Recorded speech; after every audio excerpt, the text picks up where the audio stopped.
예, 우리 하나님의 말씀 누가복음 23장 1절부터 보시겠습니다.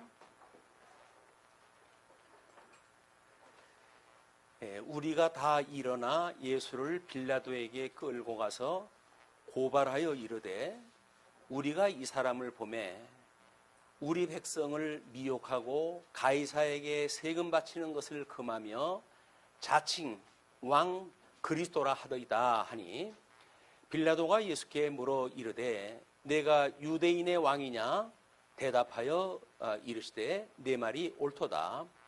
빌라도가 대제사장들과 무리에게 이르되 내가 보니 이 사람에게 죄가 없도다 하니 무리가 더욱 강하게 말하되 그가 온 유대에서 가르치고 갈릴리에서부터 시작하여 여기까지 와서 백성을 소동하게 하나이다.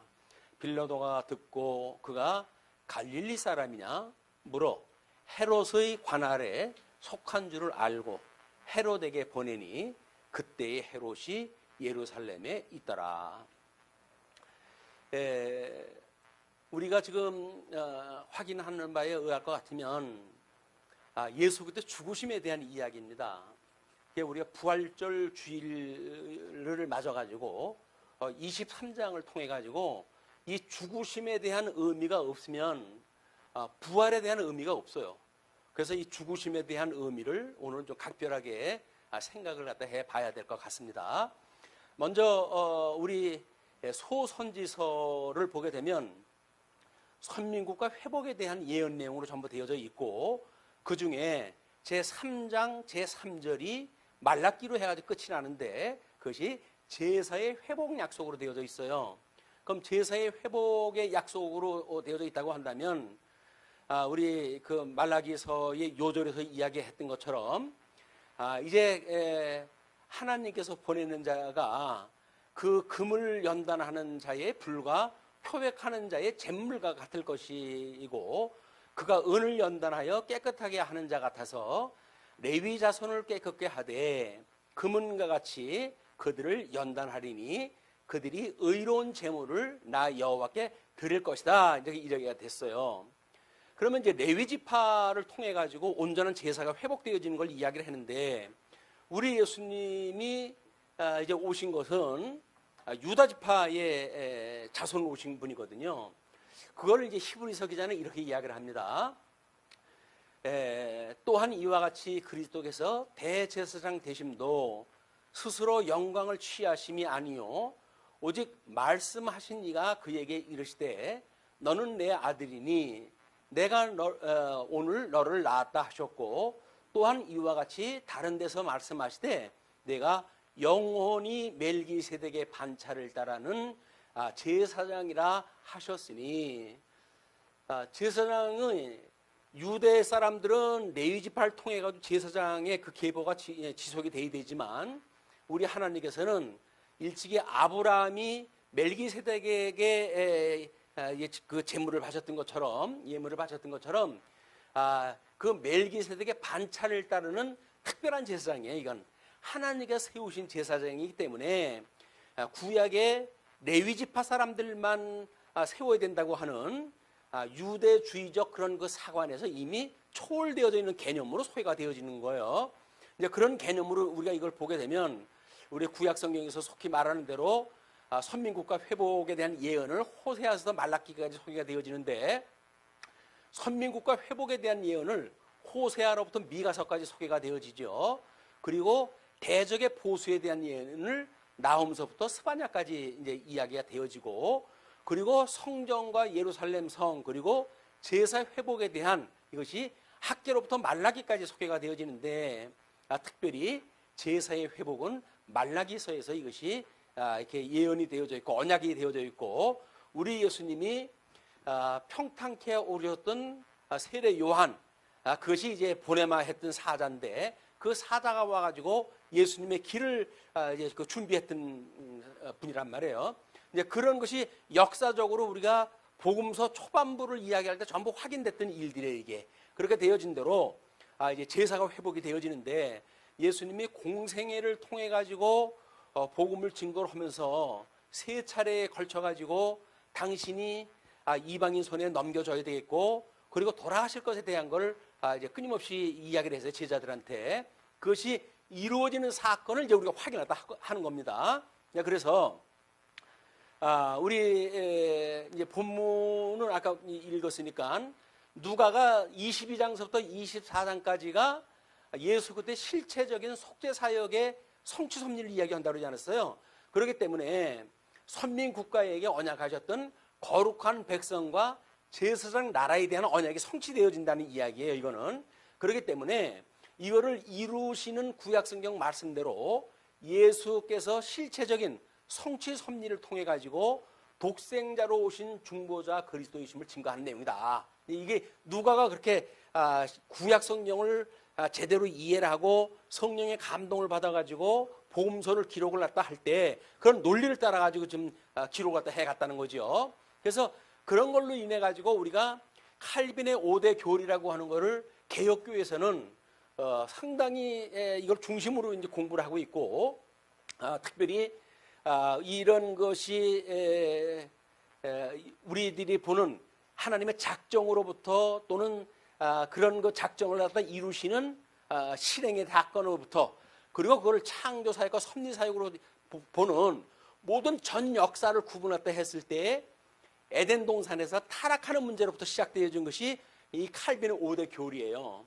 뭐 이거를 지금 설명을 할 수는 없으니까 그렇게 개혁교회에서 전 구속사의 논리를 이런 구조로 따지고 있기 때문에 누가의 지금 우리가 이렇게 22장, 23장을 소개해가면서 이런 관점에서 연역적으로 이렇게 만들어진 믿음의 선배들이 그림을 그렸던 이거로부터 지금 그 논리가 계속 전개가 되어 있다고 하는 것을 우리가 간과해가지고는 안 될 거라고 보여집니다.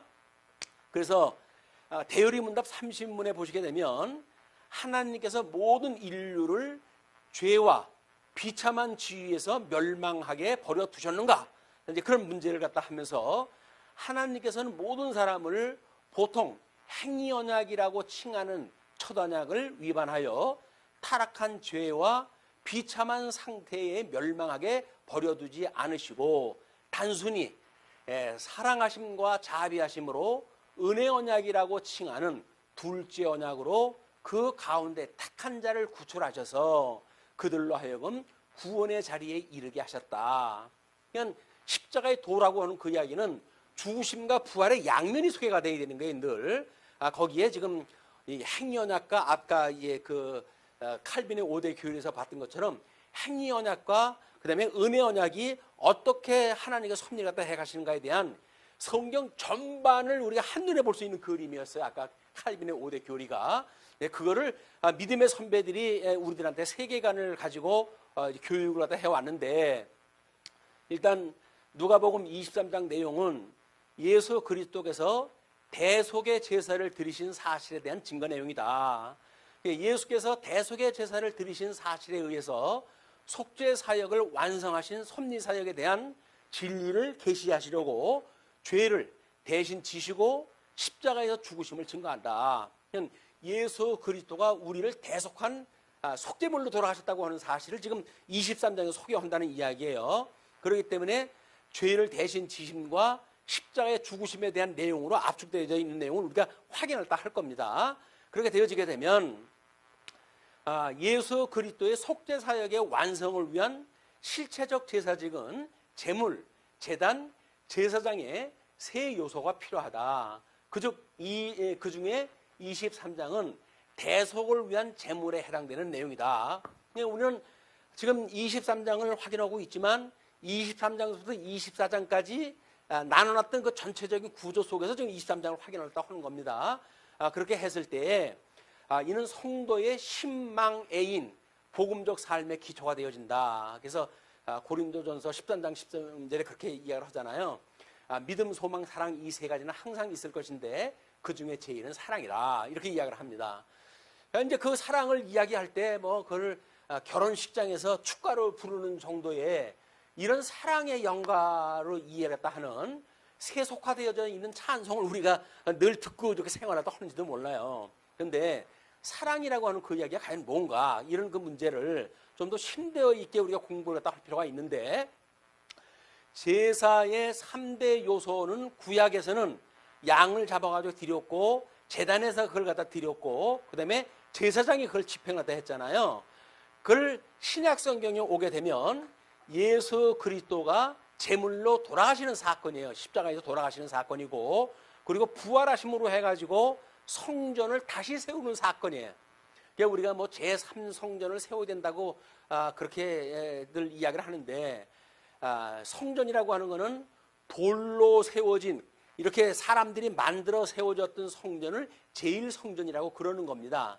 물론 역사적으로는 이게 그 뭐 스룹바벨의 성전을 갖다 제2성전이라고 이야기를 하고, 그러기 때문에 다시 이제 장차 와야 될 것이 제3성전이라고 그 논리를 갖다 전개해 가는 거거든요. 그런 게 아니에요. 제1성전은 가시적으로 사람들이 육적 방법으로 하나님 앞에 경배를 드리는 방식이었고, 두 번째의 방식은 예수 그리스도의 부활로 해가지고 너희들이 성전을 헐라, 내가 사흘 만에 세우겠다고 하시잖아요. 그러니까 제2의 성전은 예수님이 성전인 거예요. 그리고 그 예수님께서 우리들한테 증인의 삶을 살게 하신다고 그랬으니까, 그리고 그 사도들이 가서 복음을 증거하고 그럴 때에 천상에 계신 그리스도께서 성령을 보내줘가지고 친히 함께 그 복음의 증거의 역사를 일어나게 하시는 거예요.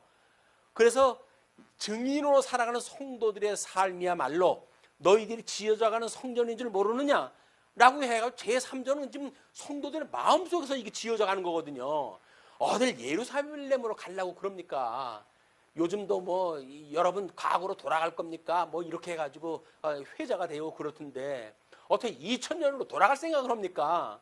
우리 주님께서는 지금 이 너무나 우리한테 아름다운 성전을 약속을 하셨고, 하나님 나라의 도래가 지금 가까워오고 있는데, 그 멋있는 하나님 나라 이 구할 생각은 안 하고 돌로 치는 성전을 갖다 짓겠다고 그러니까 이게 얼마나 유치한 일이에요. 신앙적인 일들을 우리가 맥없이 공부를 하게 되면 눈에 보이는 거에 빠질 수밖에 없어요. 눈에 보이는 걸로 해가지고 뭐 거기에 의미가 있고 가치가 있는지를 알고 삶을 소진하게 되어진다. 근데 그렇지 않습니다. 우리는 영적 이제 우리 이 새로운 피조물들 아니에요. 이 새로운 피조물은 뭡니까? 죽었던 영이 살아나는 사람들이란 말이에요. 예수 그리스도의 형상을 닮아가지고 지식까지 자라게끔 하나님께 섭리해 가신다는 이야기인데, 그 예수 그리스도의 형상을 닮아가지는 아니하고 예수님 때문에 깨트려버렸던 그 성전을 다시 짓겠다고 하는 이런 미련한 믿음의 생활을 우리가 포기를 해야 된다. 그거를 자꾸 잡으려고 그러면 안 돼요. 눈에 보이는 뭘 잡으려고 그러면 안 됩니다. 우리는 우리 바라보는 것들, 우리 주님께서 약속한 것이 무엇인지를 보고 바라보는 것들의 실상을 보고 살아가야지, 세상에 썩을 걸 붙들고 살아가면 어떡합니까 우리가. 이것이 오늘 예수 그리스도의 죽으심으로 해가지고 중보자이신 예수님도 이제 그 육적 사역을 끝마치면서 그 몸을 갖다가 사망에다 내버려 버리잖아요. 예수님도 그렇게 버렸던 이 몸입니다. 그러나 우리 하나님께서 그를 건져내셔서 사망 권세를 이기고 부활하게 하셔가지고 이 사망 권세가 감히 이 근접할 수 없는 신령한 몸으로 부활하다 하게 하시는 거 아니겠어요?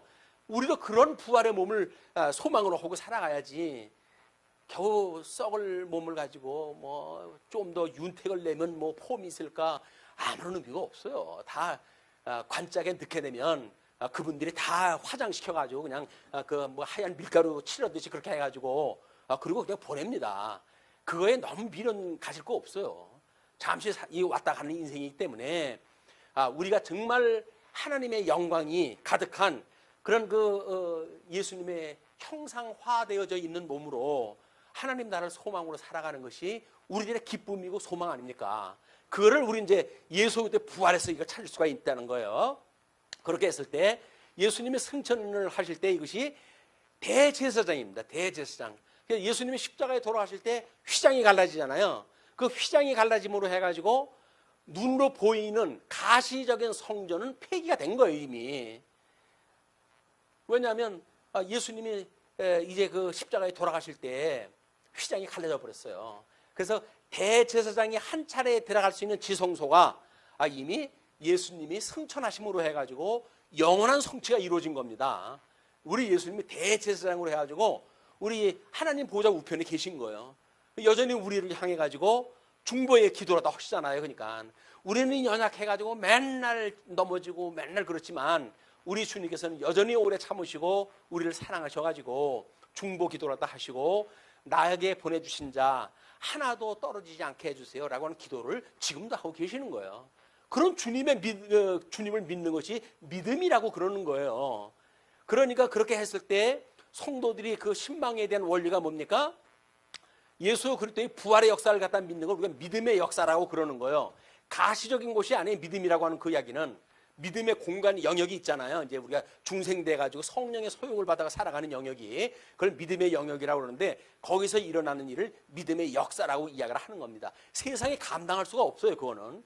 그리고 이제 승천을 하셨던 예수님께서 너무나 우리 대제사장으로 가셨으니까 그분을 우리가 바라볼 거 아닙니까? 이제 그것이 우리가 소망의 인내를 갖다 해가는 삶이다.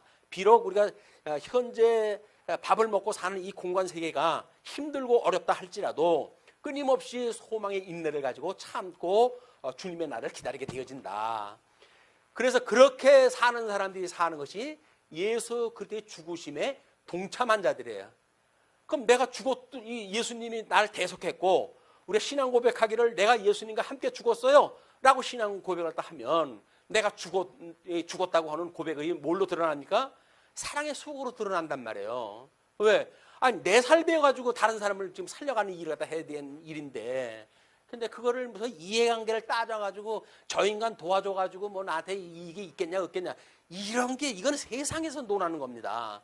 주님의 몸된 교회에서는 내 몸이 이미 예수님 앞에 죽었어요. 그래서 주 안에 산다는 이야기는 이미 내 몸은 죽어서 없고 내 안에 그리스도가 사신다는 고백을 나는 이미 죽었으니까 내가 그 땀을 흘려가지고 본 돈 가지고 연보도 하고 가난한 자 구제도 하고 이런 일들이 벌어지는 거예요. 그걸 사랑의 수고라고 그러는 겁니다. 근데 사랑의 수고를 하려고 자꾸 하는 거를 좀 피하는 것이 어떤 효율적이고 그리고 지혜로운 것 같고 세상 살아가는데 똑똑한 것 같처럼 생각이 드는데 그렇지는 않아요. 복음은 미련한 거기 때문에 그렇습니다. 세속적인 방법이 아니라 철저하게 하나님의 복음적 방법이에요. 그 이야기는 사랑의 수고라고 하는 내 몸을 바쳐가지고 예배를 드려라. 그게 소위 영적 예배입니다. 영적 예배는 우리들의 몸을 제물로 바치는 일이에요. 몸을 바친다고 그랬는데 우리 주님 앞에 죽었는데 무슨 바칠 게 뭐 있습니까? 이제는 혜택만 보면 되지 라고 해야지 너무 편한 생활에 우리가 미혹을 당하는 일은 사단이 자꾸 우리를 갖다 미혹하는 일들입니다. 그래서 진정한 자유를 갖다 얻는 이런 믿음의 역사가 우리한테 오늘 이 확인을 통해 가지고 이루어졌으면 좋겠어요.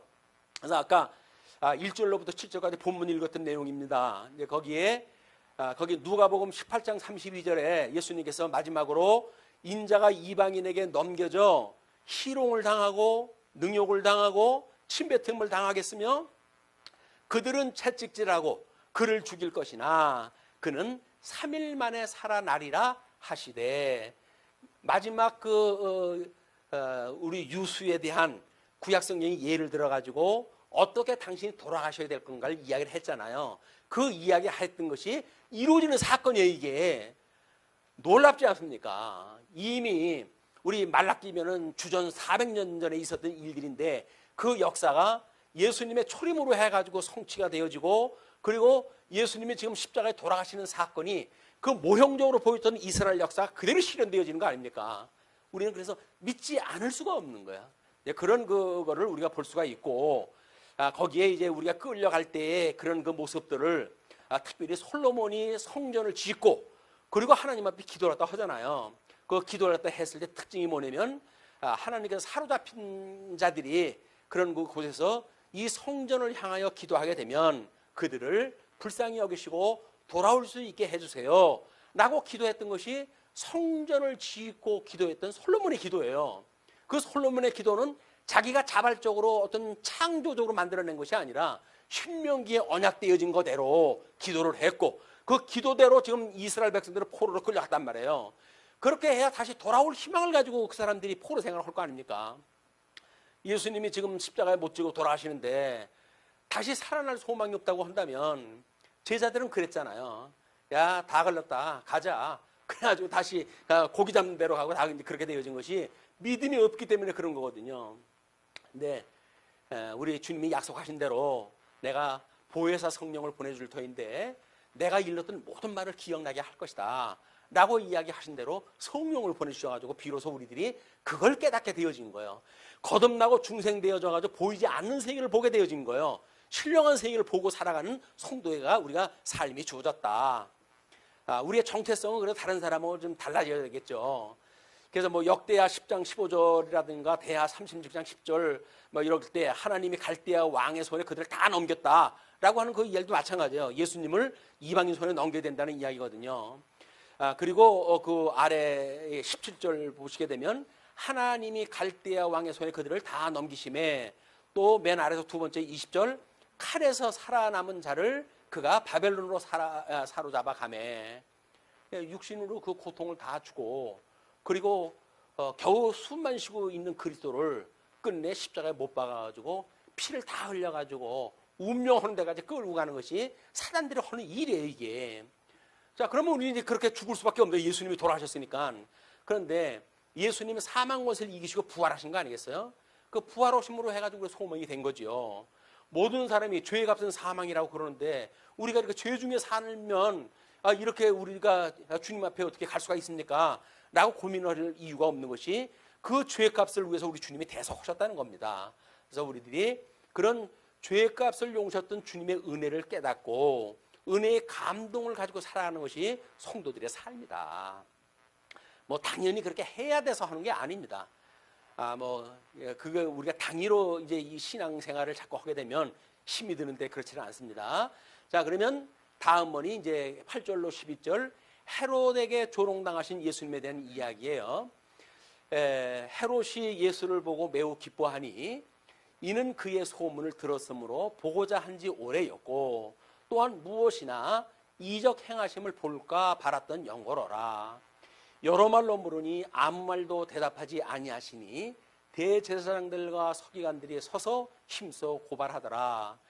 헤롯이 그 군인들과 함께 예수를 업신여기며 희롱하고 빛난 옷을 입혀 빌라도에게 도로 보내니 헤롯과 빌라도가 전에는 원수였으나 당일에 서로 친구가 되니라.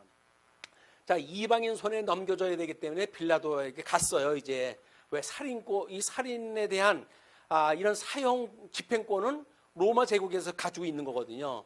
그렇기 때문에 이제 빌라도에게 데리고 갔더니 빌라도가 보더니 야, 죄 없다. 이제 그렇게 이야기하는 중에 갈릴리에서부터 온 지역을 지금 이렇게 난동을 피우고 있다고 그러니까 그 사람이 갈릴리 사람이냐? 그럼 갈릴리 지역을 닦고 있는 거기 왕이 있으니까 헤롯 왕에게 보내라. 라고 헤롯 왕으로 보낸 거예요. 이 헤롯 왕도 그걸 갖다 보더니 처음에는 기뻐했죠. 왜? 예수 이야기를 들어서 알고 있거든요. 뭐 소문이 자자하고 그 표적 좀 봤으면 좋겠다라고 하는 마음을 늘 가지고 있었어요. 근데 이제 말로 이제 물으니까 대답도 안 하고 뭐 표정을 때 해가지고 뭐 좀 신통한 것 좀 뭐 볼까 했더니 그것도 아니잖아요. 그랬더니 이것도 별거 아니라구나 이거 가짜 뉴스로구나 해가지고 그냥 희롱을 갖다 하고 그리고 그에게 빛난 옷을 갖다 입혀가지고 빌라도한테 다시 보냈어요. 근데 그 끝 12절이 재미나죠? 헤롯과 빌라도가 전에는 원수였으나 당일에는 서로 친구가 되니라. 원수가 되어졌다는 이야기는 헤롯의 정책과 빌라도의 정책이 뭐가 어긋난 거예요 지금.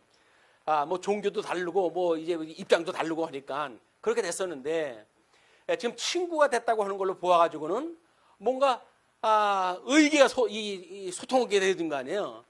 빌라도가 자기한테 보내줘가지고 네 영역이니까 네가 치를 갖다 해라 라고 그러니까 나를 갖다 인정하는구만 이래가지고 좋아하고 그랬겠죠. 근데 이 말을 안 들으니까 뭐 아무래도 이거 형님이 좀 해야 되겠습니다. 형님한테 돌이 보내주니까 친구가 됐단 말이에요 이게. 그러니까 자 헤롯은 이두메인으로 해가지고 이제 계시록 둘째와에 해당되는 땅에서 오른 짐승이라고 우리가 그렇게 공부를 했어요. 그래서 시편 2편 1절처럼 어찌하여 이방 나라들이 분노하며 민족들이 헛된 일을 꾸미는가. 예수님은 선민국가를 예표하는 사람이라고 그랬어요. 그러면 선민국가를 구속하는 자들이 전부 그 열국의 이 왕들 아닙니까?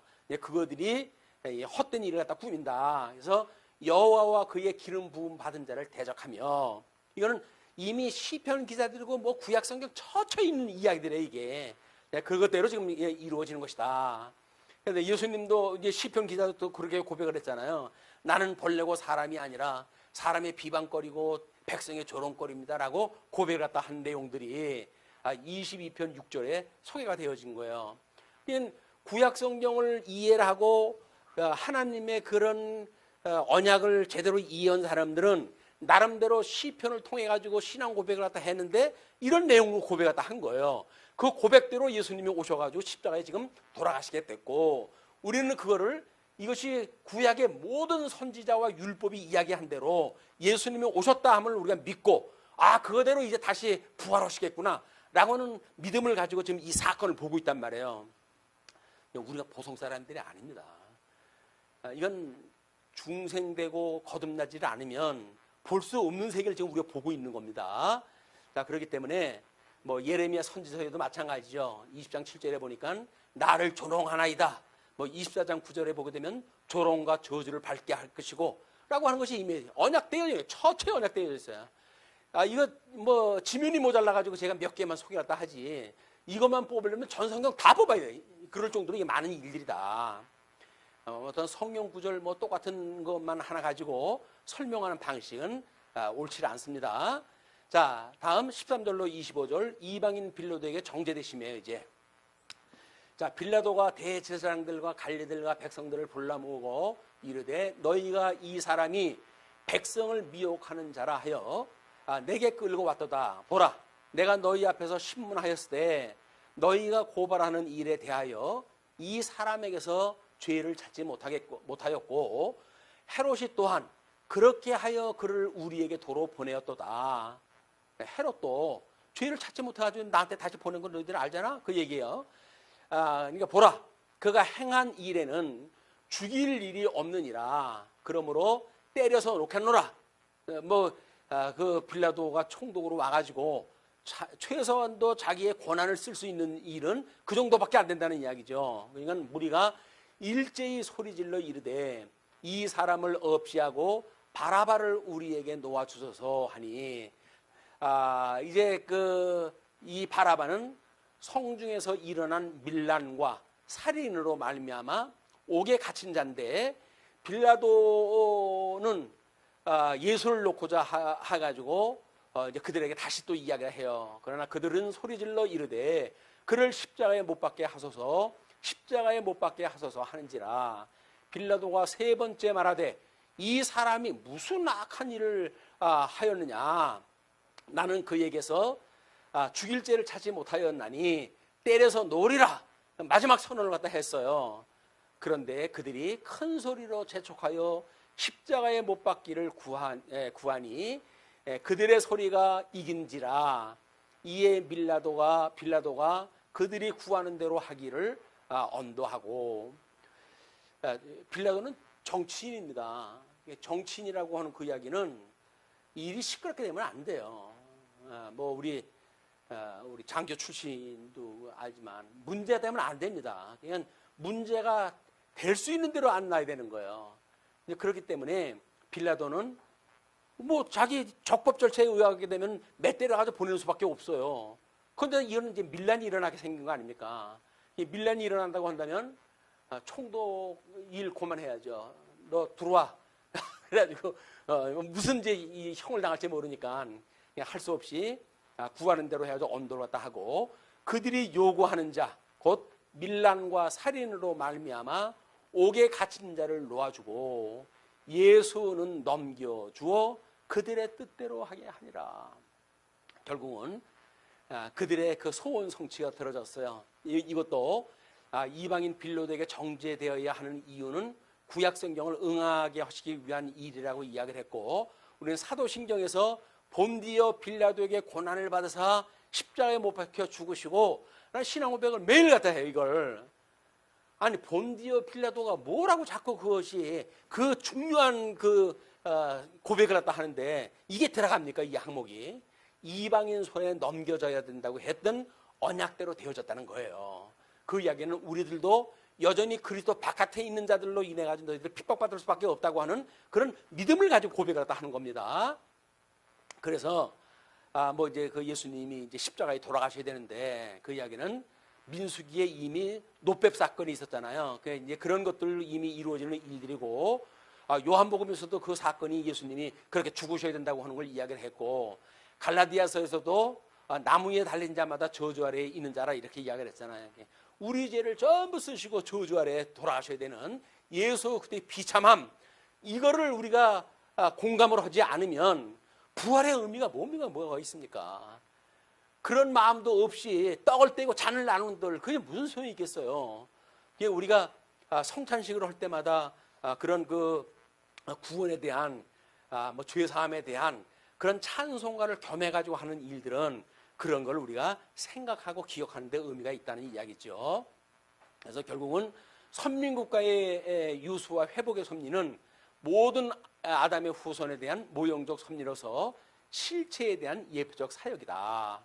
이거는 아담이 이제 저주 아래 놓였기 때문에 그 아담이 하나님 앞에 구원을 받는 방법은 둘째 아담이 오시는 수밖에 없어요. 그걸 보여준 것이 예표적으로 보여준 것이 노아의 사건이었던 겁니다.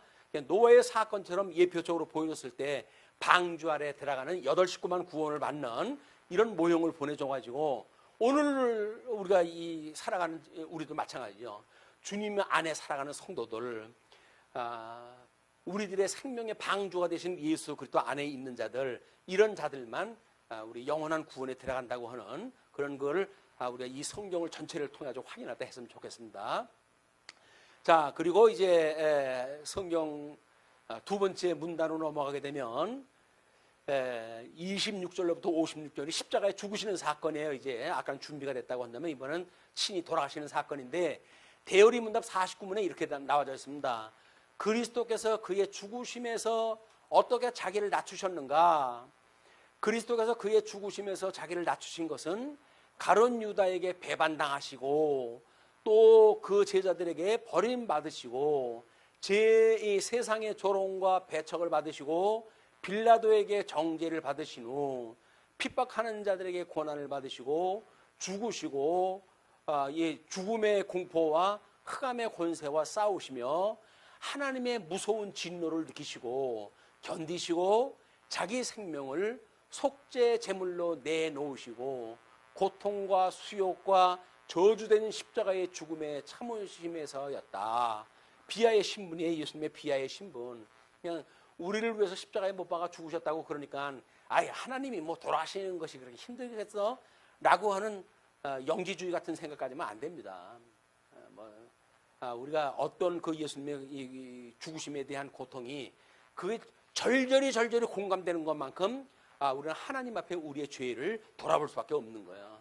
그걸 모르게 되면 그럼 우리 죄 같은 게 별로 그렇게 중요하게 여기질 않습니다. 죄를 중요하게 여기질 않으면 자기가 기준이 돼버리니까 다른 사람에 대한 건 철두철미하게 응징하고 자기에 대한 거는 구원받았다고 해도 우리 자랑을 했다 하고 이렇게 되어지는 거예요. 이런 것이 형식적인 논리를 벗어날 이유가 있는 것이 바로 그런 이유가 있는 겁니다. 자, 그러면 26절로부터 31절 보시게 되면 그들이 예수를 끌고 갈 때에 시몬이라는 구레네 사람이 시골에서 오는 것을 붙들어 그에게 십자가를 지워 예수를 따르게 하더라.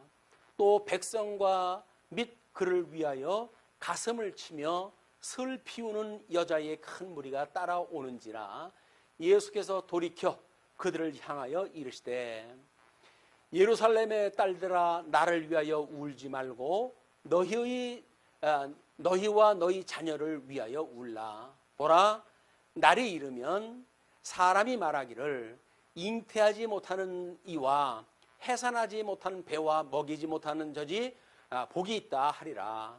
그때의 사람이 산들을 대하여 우리 위에 무너지라 하며 작은 산들을 대하여 우리를 덮으라 하리라. 푸른 나무에도 이같이 하거든 마른 나무에는 어떻게 되려 하니라. 생명으로 오셨던 예수님이에요. 생명으로 오셨던 예수님에게도 지금 그 환란의 모습이 이러할진데 마지막 날 이 세상을 심판할 때 예수님을 믿는 사람들을 내가 보겠느냐, 믿음을 보겠느냐라고 할 만큼 믿음이 없는 그런 그 세상이 심판을 받았을 때, 마치 마른 나무와 같은 그런 것이 심판을 받았을 때 얼마나 장작불을 잘 타겠어요. 그걸 예수님께 예를 갖다 드시는 거예요. 그것이 우리 호세아서를 보시게 되면 북왕조 패망과 선민 회복에 대한 예언의 내용인데, 그중에 특별히 10장은 하나님의 의의 실현에 대한 이야기였습니다. 거기에 이제 그 이스라엘을 열매 맺는 무성한 포도나무로 설명을 갖다 해요. 그런데 그 포도나무가 하나님 앞에 범죄를 갖다 해가지고 벳아웰이라고 이렇게 그 써놓은데, 빨간 글씨로 써놓은 곳이 있죠. 베델이 우상 숭배의 장소로 타락하게 되자 이를 모멸하여 부른 이름이라고 이렇게 주석을 붙여놨어요. 그러니까 베델이라고 하는 것이 이미 여로보암이 르호보암을 대적하고 나갈 때로부터 베델로부터 이 성전을 짓고 이 불순종을 시작을 했던 거 아닙니까? 베델과 단에다가 이 성전을 갖다 지은 그 일은 이미 우상 숭배 본고지를 삼은 거예요. 그런 그 일과 같이 그 베델이 끝내 베다웬이라고 하는 것으로 호칭되어진 것이 지금 우리 그 호세아서에 언급이 되어지고 있다. 그래서 이제 그들이 결국은 이 비극에 처하게 되는 사건이 뭐냐면, 이는 그의 영광이 떠나감이니라. 하나님이 영광이 이스라엘 백성으로부터 떠나가요. 성전 다 불타져 없어지고 나라도 이미 다 망그러지고, 하나님의 영광이 떠나져 가는 장면이 이스라엘 백성들이 유수하고 있는 기간 동안의 그 일들입니다. 마찬가지로 예수님이 지금 돌아가시고 운명하신다는 이야기는 우리 중보자 예수로 오셨던 그 예수님이 십자가에 못 박아 죽으시기 때문에 하나님의 영광으로부터 완전히 떨어지는 거예요. 이런 것이 이제 그 다음에 우리 이제 공부를 하시면 거기서 어떤 논리로 나오는지 한번 보시죠. 일단은 죄패 아래 십자가에 달리시죠. 또 다른 두 행악자도 사형을 받게 되어 예수와 함께 끌려가니라. 해월이라 하는 곳에 이르러 거기서 예수를 십자가에 못 박고 두 행악자도 그렇게 하니 하나는 우편에 하나는 좌편에 있더라. 이에 예수께서 이르시되 아버지 저들을 사하여 주옵소서, 자기들이 하는 것을 알지 못함이니이다 하시더라. 예수님이 자기를 죽이는 자들입니다. 그냥 아버지 저들을 사하여 주옵소서 하는 이야기예요. 예수님의 형상을 담는다는 이야기는 이런 형상을 닮아가는 거예요. 우리가 뭐 나를 사랑하는 사람만 사랑하는 건 누구도 못합니까? 그거는 믿지 않은 사람도 하지요. 그냥 믿는다는 사람은 자기를 미워하는 자를 사랑하는 거예요, 이게. 그래서 자기들이 사랑하는 것을 알지 못함이니이다 하시더라. 그들이 그의 옷을 나눠 제비 뽑을새 백성은 서서 구경하는데 관리들은 비웃어 이르되 저가 남을 구원하였으니 만일 하나님이 택하신 자 그리스도이면 자신도 구원할지어다 하고, 군인들도 희롱하면서 나와 신 포도주를 주며 이르되 내가 만일 유대인의 왕이면 내가 너를 구원하라 하더라. 그의 위에 이는 유대인의 왕이라 쓴 패가 있더라. 이들은 이제 조롱의 극치가 뭐냐면, 예수님이 유대인의 왕으로 오셨다고 그러니까 십자에다 못 박고 판말을 붙이는 거였어요. 그것이 유대인의 왕이라고 하는 그 뜻이었었는데, 헬라어, 히브리어, 로마어, 그때 당시에 있었던 모든 민족들이 다 알아들을 수 있는 그런 볼 수 있는 그런 편말을 갖다 붙였다는 거예요. 그 이야기는 예수 그때 복음이 만방에 이제 전하게 되어지는 그런 그 일이기도 한 겁니다. 그렇게 해가지고 그분이 돌아가셨던 모든 사건들에 대한 성경적 근거를 밑에다 이렇게 소개를 해드렸으니까 그거를 놀면 뭐하나 우리 카페에 들어오셔가지고 핸드폰 뭐 다 검색되어지고 그러는데 뭐 버스 기다리다가 보셔도 좋고 식당에서 뭐 음식을 갖다 기다리다가도 좋고 그래가지고 검색을 하시면 이런 내용들이 다 있으니까 이게 그냥 우연히 된 일이 아니다. 이건 하나님께서 이미 아주 창세로부터 시작되어졌던 그런 그 큰 그림에 의해서 하나님 보여줬던 큰 그림이 있어요. 당신의 영광을 선포하시는 그 영광 계시를 위한 그림을 우리 이해하는 데 도움이 되었으면 좋겠습니다. 자, 이제 이 39절부터 43절 보시게 되면 두 강도를 통한 심판을 예고했다 하지요. 예, 달린 행악자 중 하나는 비방하여 이르되 내가 그리스도가 아니냐 너와 우리를 구원하라 하되 하나는 그 사람을 꾸짖어 이르되 내가 동일한 정죄를 받고서도 하나님을 두려워하지 아니하느냐? 우리는 우리가 행한 일에 상당한 보응을 받는 것이니 이에 당연하거니와 이 사람이 행한 것은 옳지 않은 것이 없느니라 하고 이르되 예수여 당신의 나라에 임할 때에 나를 기억하소서 하니 예수께서 이르시되 내가 진실로 내게 이르노니 오늘 내가 나와 함께 낙원에 있으리라 하시니라. 자, 이제 여기에 아무런 의심을 갖는지 안 갖는지는 모르겠습니다만은 그렇게 예수님께서 말씀하셨고 누가는 그렇게 기록했다 했어요.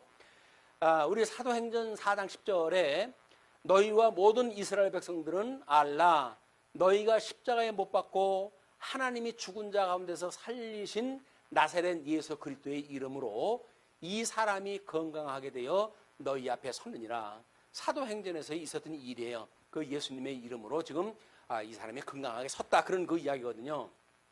그 이야기는 예수 그리스도가 돌아가시고 성령이 오시고 난 이후 성도들의 살아가는 삶에 이런 하나님 앞에 온전하여져 가는 일이 끊임없이 되어진다고 하는 것을 가시적으로 보여주는 사건이 사도행전의 이야기였어요. 왜 증인이 되리라 하셨고 그 증인의 되리라고 했던 대로 증거를 갖다 했고 그거대로 이런 역사가 일어났잖아요. 그럼 오늘 우리가 하나님의 그 말씀을 살아 계신 예수 그리스도 우리를 살려주시는 생명의 그리스도를 증거를 갖다 받는다고 한다면 영생으로 이룰 것은 너무나 자명한 일이 아닙니까? 왜? 사도행전은 그 역사적으로 이루어졌으니까 믿음으로 우리는 그렇게 될 줄로 지금 이걸 갖다 이제 알고 그렇게 믿고 공부를 갖다 해 간단 말이에요. 이제 그런 그 맥락으로 봤을 때 우리 이제 그 이사야서 53장 10절 같은데 범죄자 중 하나로 헤아림을 받았음이니라. 예수님이 십자가에 못 박아 죽으실 때 양쪽에 강도가 매달려 가지고 강도는 국가법에 의해 가지고 지금 매달린 거 아니겠어요?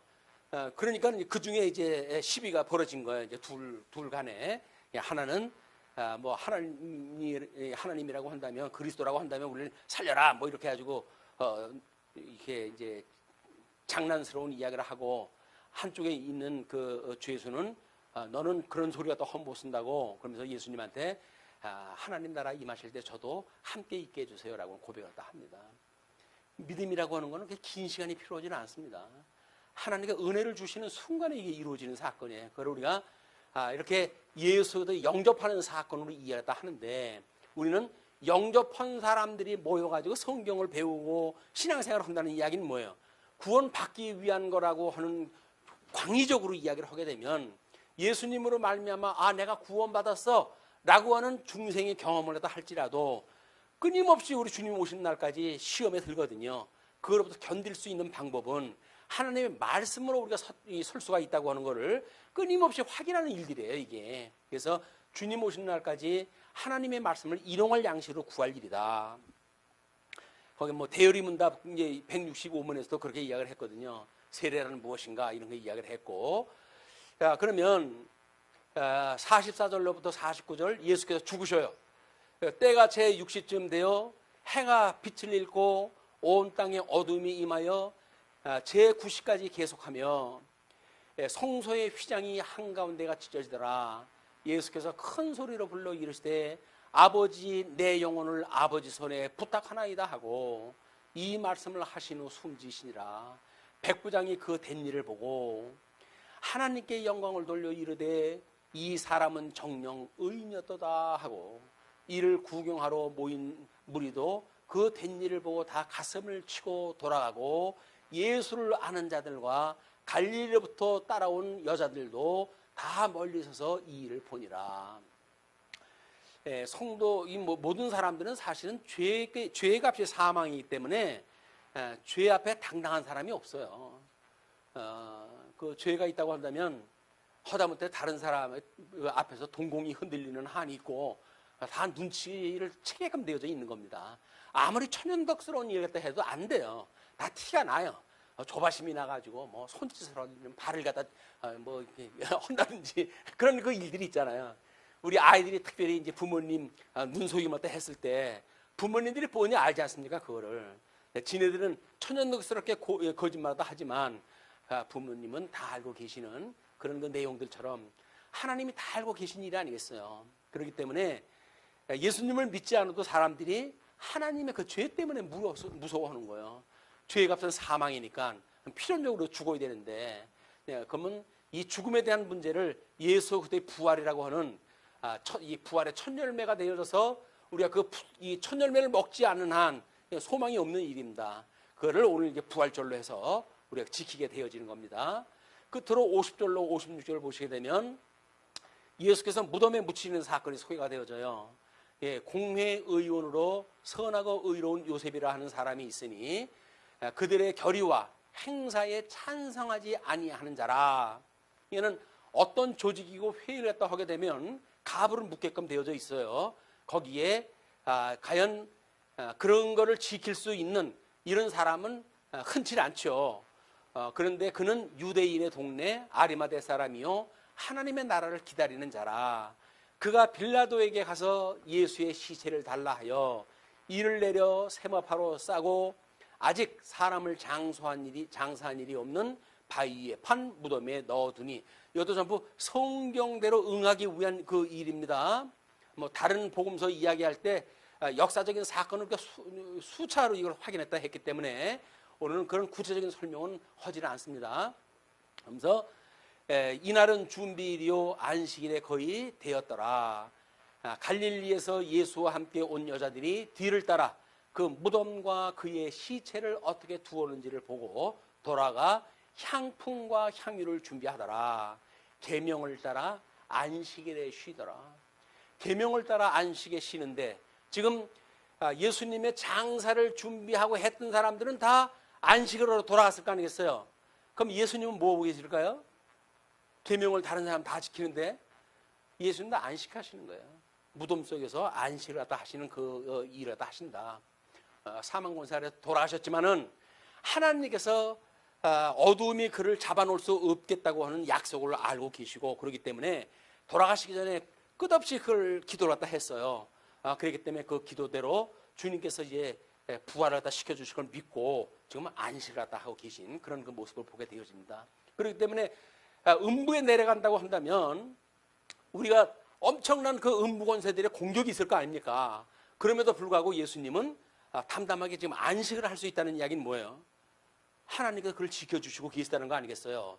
그걸 이제 우리 부활이라고 하는 그런 맥락으로 이제 그 속죄 사역의 완성이라고 하는 다음 시간에 공부할 겁니다. 24장 거기에 보게 되면 대열의 문답 52문이 그리스도는 그의 부활에서 어떻게 높아지셨는가에 대한 이야기예요. 그리스도는 그의 부활에서 사망 중에서 부패를 보지 않고 사람이 땅속에 묻히면 썩게 되어지는 겁니다. 그런데 그런 그 부패를 보지 않고 또 그는 거기에 갇힐 수가 없었어요. 그래서 그가 순환당하는 동안 동일한 육체와 그 본질적 속성들을 유지했어요.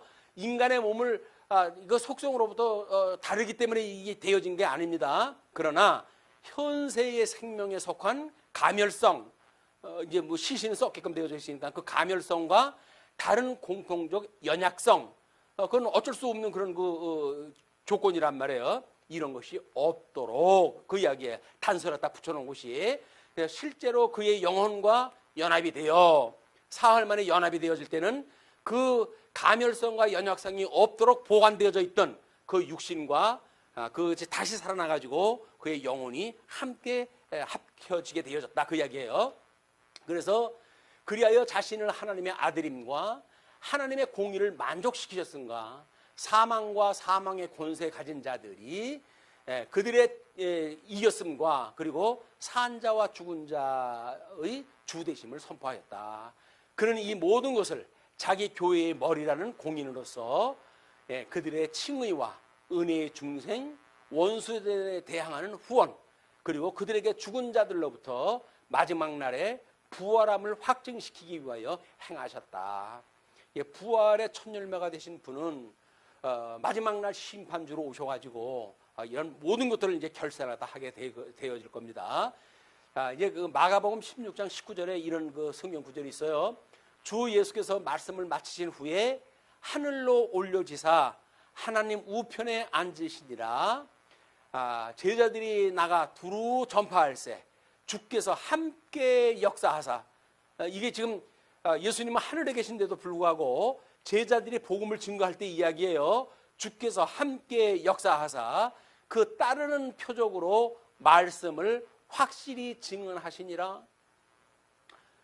자, 우리는 특별 계신 사도행전을 통해 가지고 지금 성취되어진 사건의 기록을 확인하고 있어요. 그럼 이것도 누가가 이제 기록을 한 건데, 그렇기 때문에 예수님이 함께 역사하는 걸로 설명이 되어져 있잖아요. 그걸로 해가지고 지금 확실하게 증언하고 표적으로 일어나는 일도 다 했단 말이에요.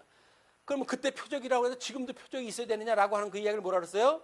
그 표적은 우리 예수님이 직접 이루시거나 또는 사도들이 이루는 시기적으로 이렇게 제한된다, 이렇게 이야기를 했어요. 그것이 특별 계시라고 하는 특별한 영역 속에 지금 우리가 해석을 하는 겁니다. 그렇기 때문에 오늘날 목사가 성경을 가르친다고 해가지고 손을 얹으면 환자가 낫고 하는 말들이 그냥 이루어지는 것들이 아니에요. 지금은 말씀을 강론하는 목사로서의 사역을 감당하기 때문에 이렇게 특별 계시에 기록되어졌던 사실을 증거하는 거예요. 증거.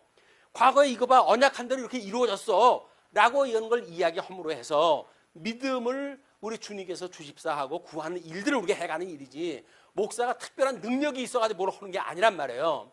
그걸 잘못 오해를 하게 되면 목사한테 무슨 특별한 머리를 뒤밀고 안수라도 받아야 뭐가 된다고 생각이 드는데 그게 아니다. 이런 거로부터 자유롭지를 못하게 되면 예수님의 이 어둠의 권세를 이기고 부활하셨는데, 예수님은 부활하셔가지고 영광스러운 하늘나라를 우리한테 보여주고 계신데도 불구하고 여전히 여기다 세속적인 거 눈에 보인다, 머리를 뒤밀고 그렇게 해달라고 하는 연약성을 우리가 보이면 안 된다. 복음을 모르는 사람들은 그럴 수도 있죠. 적어도 우리가 복음을 깨닫고 안다고 한다면 그렇게 어떤 누구한테 의지하는 그런 그 신앙생활이 아니라 주도적인 신앙생활, 이것을 해나가야 될 필요가 있다. 네. 오늘은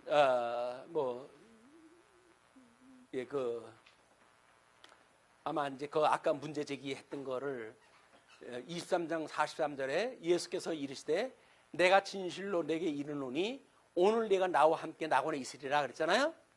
자, 그러면 예수님은 낙원에 있겠다고 약속을 했는데, 우리가 사도신경을 외울 때 뭐라 했어요?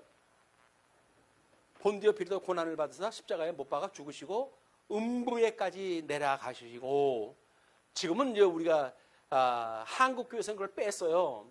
왜? 감리교회하고 이 장로교회하고 통일을 갖다가 하나로 이걸 통일하기 위해 가지고 한쪽 교파에서 워낙 반대를 갖다 하니까 이걸 찬송가 만드는 일이 안 되겠구나. 그래가지고 수용을 갖다 해가지고 그게 없어졌어요. 그러나 세계의 모든 기독교에서는 음부에까지 내려가시고가 기록이 남아져 있는 거예요. 예수님이 지금 음부에 가신 거 아니에요? 죽으신 거 아니에요? 장사가 지내신 거 아니에요? 자, 그러면 이 문제가, 그러면 음부에 계신 거야? 아니면 낙원에 계신 거야? 이런 것이 우리가 혼돈을 갖다 하고 그런 것이 해석이 안 되기 때문에 일부에서는 그걸 반대하고 이런 일들이 벌어지는 사건이라고 보여집니다. 사람이 죽는다는 이야기는 영과 육이 갈라진다는 이야기예요. 죽는다라고 하는 그 이야기는 영과 육이 갈라진다는 이야기예요. 전도서 3장 20절에 보게 되면 이렇게 되어 있습니다. 다 흙으로 말미암았으므로 다 흙으로 돌아가나니 다 한 곳으로 가거니와 인생의 혼은 위로 올라가고 짐승의 혼은 아래 곧 땅으로 내려가는 줄을 누가 알랴. 죽음이라고 하는 그 이야기는 예수님은 음부에 가게 되면 사망 권세에 의해서 부패하고 연약하고 썩고 이런 그 일들이 벌어지겠지만 하나님께서 그걸 보호하셔서 안식을 하신다고 그랬잖아요. 그는 영혼은 낙원에 계시는 거예요. 그것이 음부와 낙원을 두루 전부 섭리사역에서 이루어지는 일이라고 하지 않았어요? 천국과 지옥이 있다고 한다면 낙원과 음부가 있어가지고 섭리 역사는 그 낙원과 음부를 통해서 다 설명이 되어지고, 창조 사역은 천국과 지옥이라고 하는 더 본질적이고 큰 넓이를 통해서 지금 성경을 통해 계시가 되어져 있다. 이렇게 요한계시록 공부할 때 우리가 확인했다 했습니다.